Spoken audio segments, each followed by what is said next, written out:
आज আমি class 10 maths বুকে এক্সারসাইজ 3.3 তে থাকা জোড়ারৈখিক সমীকরণ কিভাবে সমাধান করতে হয় সে বিষয়ে আলোচনা করব।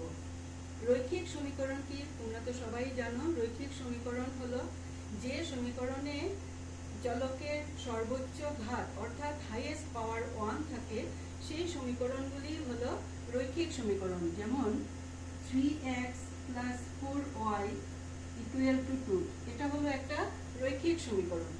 এই এক্সারসাইজে তোমাদের জোড়া রৈখিক সমীকরণ আছে, তাই জোড়া রৈখিক সমীকরণ মানেই হলো তার মধ্যে কতটা সমীকরণ থাকবে, দুটো সমীকরণ থাকবে তার মধ্যে। এটা হলো একটা জোড়া রৈখিক সমীকরণ। এই জোড়া রৈখিক সমীকরণ কিভাবে সমাধান করতে হয় সে বিষয়ে আমি আজকে আলোচনা করব। জোড়া রৈখিক সমীকরণ সমাধানের দুটো পদ্ধতি আছে, একটা হলো গ্রাফিক্যাল মেথড আর একটা হলো অ্যালজেব্রিক মেথড। গ্রাফিক্যাল মেথড তোমাদেরকে আমি আগেই বলেছিলাম কিভাবে গ্রাফিক্যাল মেথড দিয়ে এই জোড়া রৈখিক সমীকরণগুলি সমাধান করে। আজ আমি অ্যালজেব্রিক মেথড দিয়ে কিভাবে জোড়া রৈখিক সমীকরণ সমাধান করে সে বিষয়ে আলোচনা করব। অ্যালজেব্রিক মেথডের মধ্যে তিনটে মেথড আছে। প্রথমটা হলো সাবস্টিটিউশন মেথড অর্থাৎ প্রতিস্থাপন পদ্ধতি, যেটা এক্সারসাইজ 3.3 তে আছে। সেকেন্ড মেথডটা হলো এলিমিনেশন মেথড অর্থাৎ অপনয়ন পদ্ধতি। আর থার্ড মেথড হলো ক্রস মাল্টিপ্লিকেশন মেথড অর্থাৎ বজ্রগুণন পদ্ধতি। এই তিনটা পদ্ধতি দিয়ে আমরা এই জোড়া রৈখিক সমীকরণকে সমাধান করতে পারি। তাই ফার্স্ট মেথড যেটা সাবস্টিটিউশন মেথড, সেই মেথড দিয়ে আজকে আমি তোমাদেরকে জোড়া রৈখিক সমীকরণ কিভাবে সমাধান করে সেটা দেখাচ্ছি। দেখো এক্সারসাইজ 3.3। এক্সারসাইজ 3.3 এর 1 নম্বর ইকুয়েশনটা আছে এক্সারসাইজ 3.3। 1 নম্বর প্রশ্নতে আছে x + y = 14। প্রথম ইকুয়েশন, এটাকে দিলাম 1 নম্বর সমীকরণ। সেকেন্ডটা আছে x - y = 4, এটাকে দিলাম আমরা 2 নম্বর। তার দুটো নাম দিলাম, একটা 1 নম্বর সমীকরণ, একটা 2 নম্বর সমীকরণ। যেহেতু প্রতিস্থাপন অর্থই হলো যে কোনো একটা জায়গাতে তার মানটা আমরা অন্য একটা মান বসিয়ে তাকে আমরা সলভ করব, সেটাই হলো প্রতিস্থাপন। তাই এই দুটো সমীকরণের মধ্যে দেখো দুটো চলক আছে, একটা x আছে একটা y আছে। এই x বা y এই দুটোর মধ্যে যে কোনো একটাকে আমরা লেফট হ্যান্ড সাইডে রাখবো আর অন্য চলকটাকে আমরা রাইট হ্যান্ড সাইডে নিয়ে যাব। তারপর তার মানটাকে আমরা সেকেন্ড ইকুয়েশনের ওই জায়গাতে বসাবো, সেটাই হলো প্রতিস্থাপন পদ্ধতি। তাই দেখো আমরা 1 নম্বর ইকুয়েশন থেকে আমরা নিচ্ছি, হ্যাঁ 1 নং সমীকরণ থেকে পাই 1 নং সমীকরণ থেকে পাই 1 নং সমীকরণ থেকে পাই x = 14 প্লাস y আছে না, সেটা রাইট হ্যান্ড সাইডে গেলে -y হয়ে যাবে। তাই এটাকে আমরা থার্ড নাম দিলাম, থার্ড ইকুয়েশন লিখলাম, ইকুয়েশন নাম্বার 3। এই যে x এর মানটা কত পেলাম, 14 - y। এই 14 - y এই ভ্যালুটাই আমরা 2 নম্বর সমীকরণে যেখানে x আছে সেই জায়গায় প্রতিস্থাপিত করব। সেই জন্য এই মেথডটা হলো প্রতিস্থাপন মেথড অর্থাৎ মেথড অফ সাবস্টিটিউশন। তাই 2 নম্বর থেকে পাই কত পাবো, এখন 2 নং সমীকরণ হইতে পাই 2 নং সমীকরণ থেকে পাই 2 নং সমীকরণ থেকে পাই 2 নম্বরে x এর জায়গায় আমরা এই মানটা বসাবো, 14 - y। সেকেন্ডে কত আছে, -y আছে, as it is -y টা থেকেই যাবে। ইকুয়াল টু কত আছে, 4 আছে। তাই দেখো সাবস্টিটিউট হয়ে গেল, x এর মানটা সাবস্টিটিউট হয়ে গেল y দিয়ে, সেই জন্য তার নাম হলো সাবস্টিটিউশন মেথড, এই মেথডটা। এখন নেক্সট ধাপ হচ্ছে 14 তো থাকবেই, -y দুটো একই সাইন আছে, তার জন্য এডিশন হয়ে কত হয়ে গেল, -2y = 4। -2y = কত থাকলো গিয়ে, এই 4 তো এজ ইট ইজ থাকবে, এটা রাইট হ্যান্ড সাইড থেকে লেফট হ্যান্ড সাইড থেকে রাইট হ্যান্ড সাইডে যাবে, তাই তার মান প্লাস আছে, সেটা মাইনাস হয়ে গেল, -14। That is -2y = 10 plus minus আছে, মাইনাস করলাম, 14 থেকে 4 মাইনাস করলে 10 হয়, তাই মাইনাস, বড়টার আগে মাইনাস সাইন আছে তাই মাইনাস বসলো। Minus twice Y equal to minus 10, minus minus cutting হয়ে গেল, থাকলো কত, twice Y equal to 10, that is Y equal to থাকলো, যেহেতু এটা মাল্টিপ্লাই আছে 2 দিয়ে, তার জন্য ওয়াই এর মান যখন বের করব তখন এটা ডিভাইড হয়ে যাবে, তাই 10 কে 2 দিয়ে ডিভাইড করলে আমরা কত পাবো, 5 পাবো। তার মানে ওয়াই এর মান দাঁড়ালো ওয়াই ইকুয়াল টু আমরা 5 পেয়ে গেলাম। তাই দেখো এক্স এর মানটা সেকেন্ড ইকুয়েশনে বসিয়ে আমরা ওয়াই এর মান পেয়ে গেলাম। এখন এই ওয়াই এর মানটা আমরা থার্ড ইকুয়েশনে বসাবো, কোন জায়গায়, ওয়াই এর জায়গাতে। তাই দেখো থার্ড ইকুয়েশনে যখন আমরা ওয়াই এর মানটা বসাবো, থার্ড ইকুয়েশনটা কত ছিল, x ইকুয়াল টু ছিল 14 মাইনাস ওয়াই, এই জায়গাতে আমরা ওয়াই এর মান বসালাম, পেয়েছি 5, তাই 5 বসালাম, সমান সমান আমাদের কত থাকলো, 9 থাকলো। তাই আমাদের সমাধান কত আসলো গিয়ে, সমাধান therefore নির্ণেয় সমাধান সমান সমান দাঁড়ালো গিয়ে, নির্ণেয় সমাধান x ইকুয়াল টু হলো 9, y ইকুয়াল টু হলো 5, এটাই হলো আমাদের আনসার, নির্ণেয় সমাধান। এইভাবে আমরা সাবস্টিটিউশন মেথড দিয়ে আমরা জোড়া রৈখিক সমীকরণকে সমাধান করি। ঠিক একই রকম এই 1 নম্বর প্রশ্নের মতো দেখো তোমাদের 3 নম্বর প্রশ্নটা একই রকমের আছে, তাই 3 নম্বর অঙ্কটা আমি তোমাদেরকে হোমওয়ার্ক দিলাম। আর নাম্বার 2 যেটা আছে, নাম্বার 2টা দেখো কিভাবে সমাধান করব, সেটা একটা অন্য প্রসেসে প্রথমে তাকিয়ে আগে সলভ করতে হবে। কোশ্চেনটা হলো নাম্বার 2, কোশ্চেনটা হলো s minus p equal to 3, second equation হলো s divided by 3 plus p divided by 2 equal to হলো 6। প্রথম ইকুয়েশনটাকে 1 নম্বর দিলাম, সেকেন্ড ইকুয়েশনটা দেখো এখানে ডিভাইডেড বাই 3 আছে s কে, আর এটাকে 2 দিয়ে ডিভাইড আছে, তার জন্য আগে আমার তাকে সলভ করতে হবে। তাকে ax plus by plus c equal to 0, এই স্ট্যান্ডার্ড ফর্ম অফ ইকুয়েশন, সেইভাবে তাকে আগে আমাকে নিতে হবে। তার জন্য এই 3 আর 2 এই দুটোর এলসিএম দাঁড়ালো কত, এলসিএম দাঁড়ালো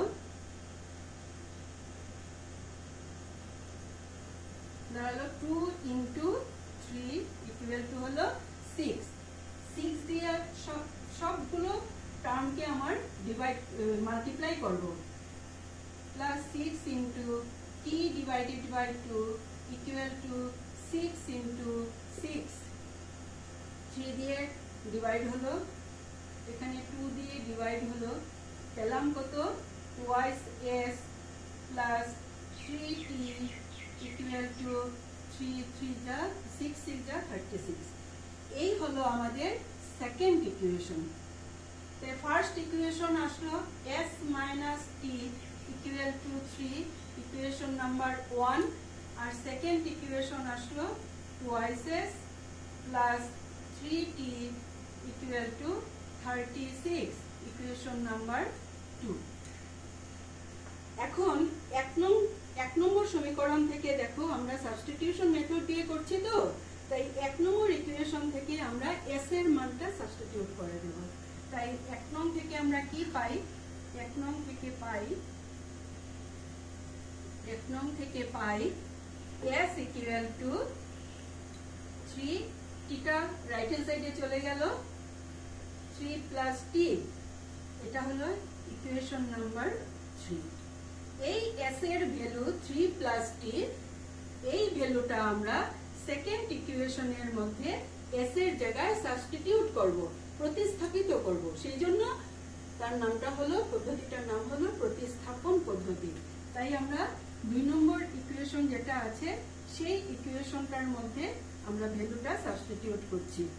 সেকেন্ড ইকুয়েশনে 2 নং থেকে পাই, 2 নং থেকে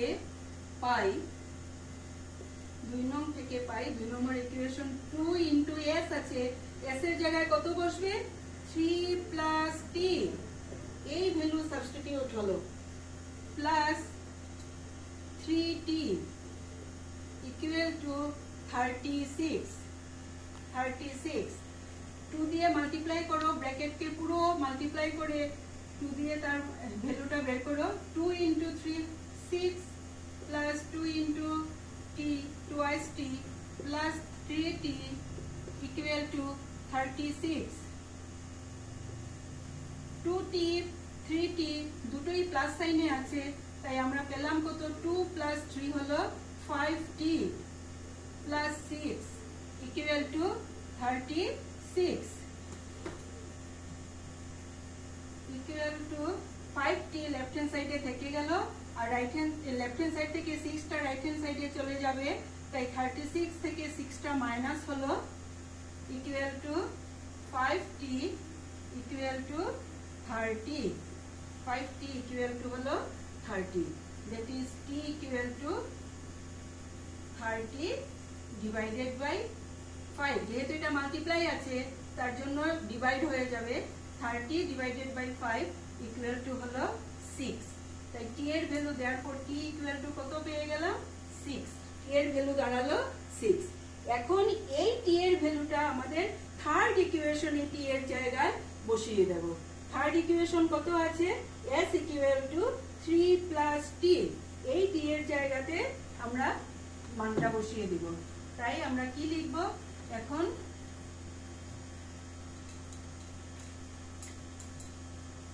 3 নং থেকে পাই s equal to 3 plus t equal to 3 plus 6, that is s equal to 3 plus 6, that is s equal to 9, তাই আমাদের সমাধান কি দাঁড়ালো, সমাধান আমাদের দাঁড়ালো therefore নির্ণেয় সমাধান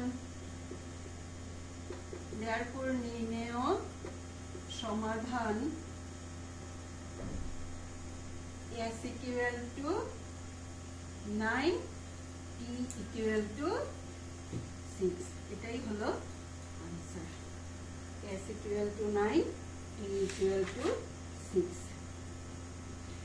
তারপর দেখো তোমাদের 4 নম্বর বইয়ের যে প্রশ্নটা আছে সেই প্রশ্নটাও কিন্তু একটু অন্য ধরনের, তাই তার 4 নম্বর অঙ্কটাও আমি তোমাদেরকে দেখাচ্ছি কিভাবে সাবস্টিটিউশন মেথড দিয়ে কিভাবে তোমরা সমাধান করবে, প্রতিস্থাপন পদ্ধতিতে কিভাবে সমাধান করবে। তাই এই 4 নম্বর অঙ্কটাতে প্রশ্নটা ডেসিমেলে আছে 0.2x plus 0.3y equal to 1.3, দেখো ডেসিমেলে আছে। সাধারণত ডেসিমেলে যে অঙ্কগুলো থাকে সেই অঙ্কগুলো দেখতে খুব মনে হয় কঠিন, কিন্তু সেটা কোনো ভয় খাওয়ার নেই, অটোমেটিক্যালি তার আনসারটা বেরিয়ে যাবে। নেক্সট ইকুয়েশনটা হলো 0.4x plus 0.5y equal to 2.3, তাই এটাকে দিলাম ইকুয়েশন নাম্বার 1, এটাকে দিলাম ইকুয়েশন নাম্বার 2। এখন ইকুয়েশন নাম্বার যেহেতু সাবস্টিটিউশন মেথড, তাই আমাদের যে কোনো একটা ভ্যালুকে সাবস্টিটিউট করতে হবে, তাই আমরা xটাকে আমরা সাবস্টিটিউট করব 2 নম্বর ইকুয়েশনটাতে। এই 1 নং থেকে কি পাই, 1 নং থেকে পাই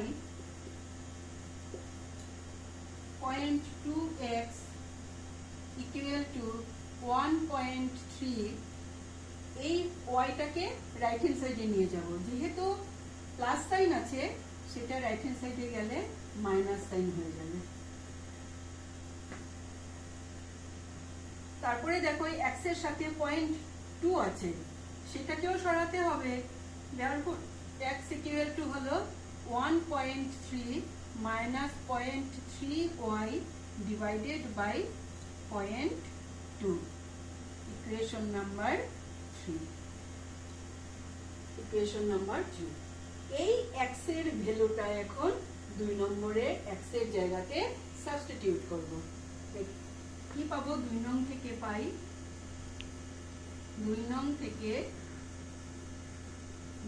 থেকে পাই 0.4 ইনটু, অনেকটা বড় তাই কি না, ভ্যালুটা অনেকটা বড়, 1.3 মাইনাস 0.3y ডিভাইডেড বাই 0.2, তাই তো? প্লাস এখানে আছে 0.5y ইকুয়াল টু আছে 2.3। এই দাঁড়ালো x এর ভ্যালু বসানোর পরে আমরা এই পেলাম। এখন দেখো 0.2 0.4, এটা আমাদের অটোমেটিক্যালি আমাদের ক্যান্সেল হয়ে 2 হয়ে গেল। থাকলো কত?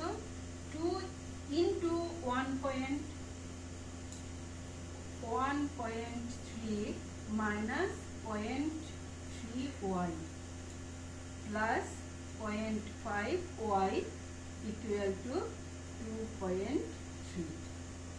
2 দিয়ে মাল্টিপ্লাই করলে কত দাঁড়ালো? 2.6 minus 0.6y plus 0.5y equal to 2.3। 0.6y minus 0.6y plus 0.5y বিয়োগ করলে আমরা কত পাবো? Minus 0.1y plus 2.6 equal to 2.3।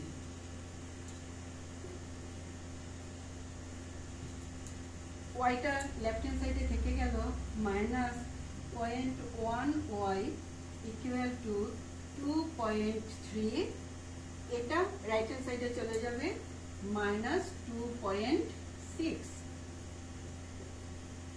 Minus 0.1y equal to 2.6 থেকে 2.3 মাইনাস করলে আমরা পাবো minus 0.3।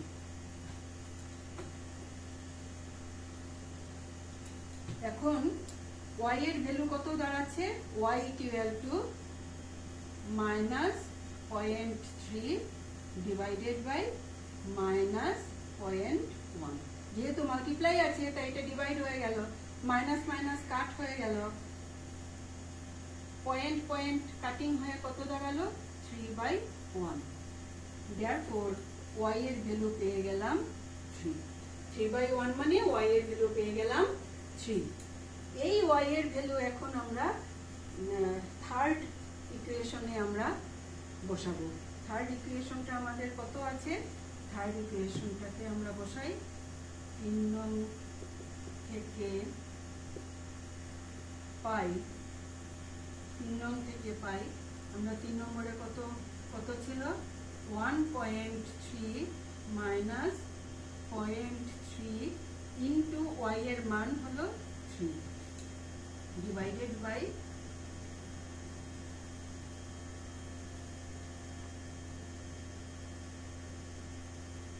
divided by 2.2।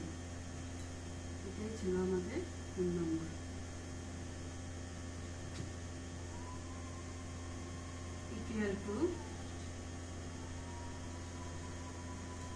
equal to 1.3 minus 3 দিয়ে মাল্টিপ্লাই করলে 0.9 divided by 0.2 equal to 1.3 থেকে 0.9 মাইনাস করলে আমরা পাবো কত?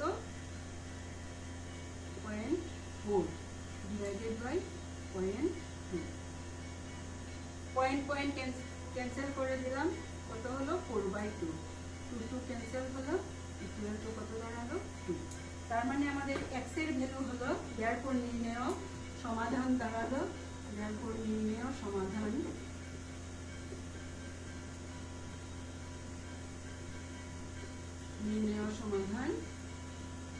x equal to 2 আর ওয়াই ইকুয়াল টু কত দাঁড়ালো, এটাই হলো x ইকুয়াল টু 2